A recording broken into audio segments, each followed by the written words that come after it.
Como o isolamento social tem influenciado as relações afetivas e as atividades sociais. Pronto, eu vou tentar aqui destacar dois aspectos aqui sobre a relação isolamento social e relações afetivas inicialmente.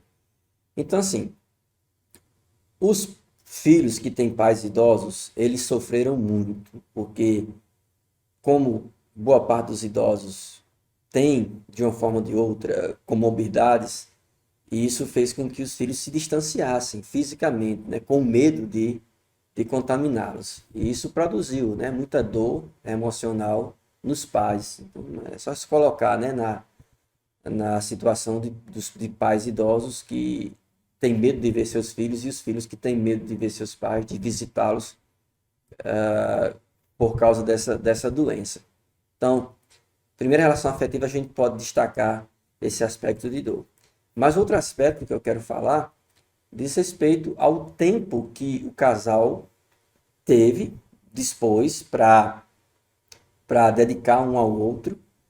Estou falando aqui no contexto de pessoas casadas, pessoas que têm seu parceiro, sua parceira, e foi um tempo de provação, né? Do compromisso, da aliança que eles têm entre si. Então, enquanto alguns casais viram crises nascendo, porque nunca passaram tanto tempo juntos. A gente imagina ele trabalha, ela trabalha, passa o dia inteiro fora, aí de repente são, entre aspas, constrangidos a permanecer em casa os dois juntos. E, como eu disse, os casais com maturidade, como eu penso, os casais com maturidade, eles desfrutaram desse momento, sabe? Trabalhando em casa, mas ao mesmo tempo no contato com o outro ali, contato afetivo com o outro e também com os filhos. Eu penso que nunca houve um contato tão grande entre famílias e filhos, pais e filhos, como nesse ano que nós estamos vivendo. Alguns pais, eles de fato assumiram a paternidade, foram constrangidos, vou usar essa palavra novamente, foram constrangidos a assumirem a sua paternidade, a dedicarem tempo a seus filhos. Porque antes, o que é que acontecia? Saía para trabalhar, o contexto da maioria dos pais do Brasil, né? Saem para trabalhar e entregam a criança à escola, e às vezes só veem a criança, os filhos, à noite, quando chegam do trabalho, ou se não, colocava toda a responsabilidade sobre a mãe, e de repente o pai, homem, né, se vê, olha, você tem que também colaborar diretamente aqui com a educação dos nossos filhos. É assim que eles fazem quando você não está aqui. Então, enfim, houve essa aproximação entre casais, entre pais e filhos. E houve esse distanciamento entre a família paterna e materna, né? Os pais, especialmente os pais idosos. Um destaque que eu quero colocar aqui no que diz respeito às relações afetivas.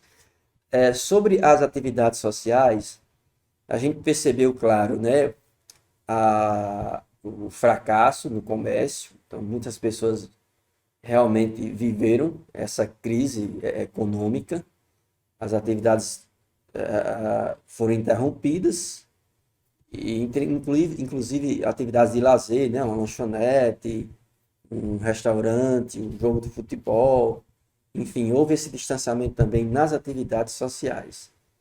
O homem que vive no campo, eu não vi nenhuma alteração, e olha que eu moro perto aqui, né, de um sítio aqui, e a rotina continua a mesma, né, trabalhando no campo, cuidando do gado, eu não percebi nenhuma alteração significativa.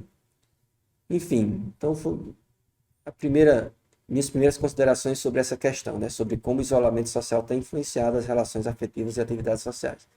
Essa segunda questão, como a fé tem ajudado a fortalecer as relações sociais em tempo de isolamento social, eu posso responder a partir da experiência dos encontros que nós fizemos por meio das redes sociais, especialmente por meio do YouTube e por meio do Instagram. Nós realizamos a Escola Bíblica Dominical no YouTube e os cultos de celebração, de oração, nós realizamos no Instagram.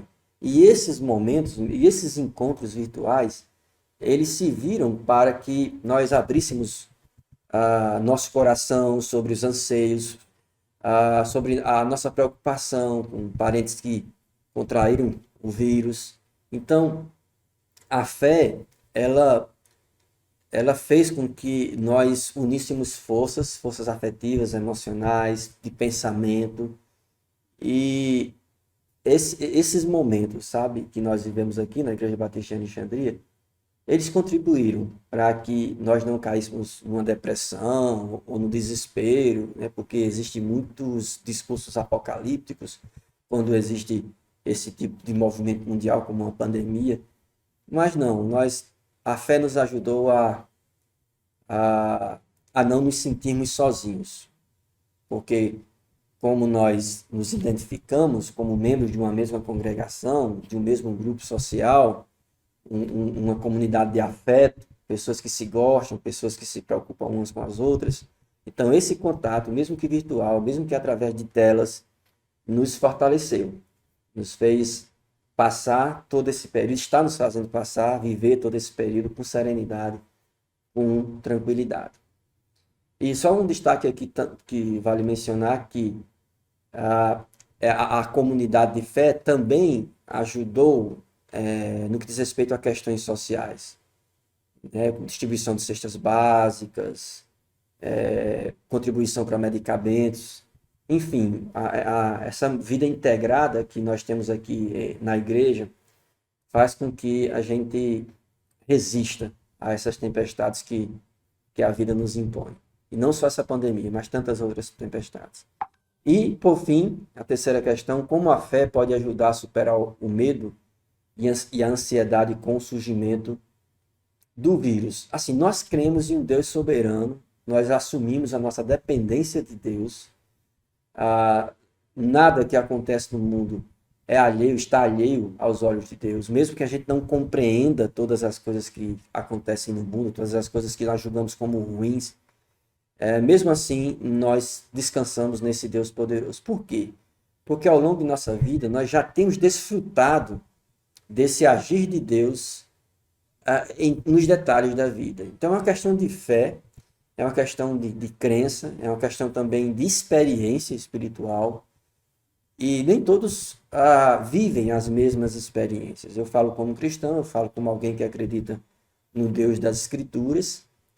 E esse Deus em quem creio, a quem sirvo, ele tem cuidado de mim durante todos os dias da vida e não seria diferente. E mesmo na morte, Deus cuida. Mesmo que eu tenha perdido pessoas queridas para esse vírus, ainda assim eu creio que Deus estava lá e estava serenizando, né, o coração daquela pessoa enferma e recebendo essa pessoa em seus braços na eternidade. Então é isso, eu espero que eu tenha sido claro para vocês e que cada um, em sua subjetividade, em sua liberdade de pensamento e de crença,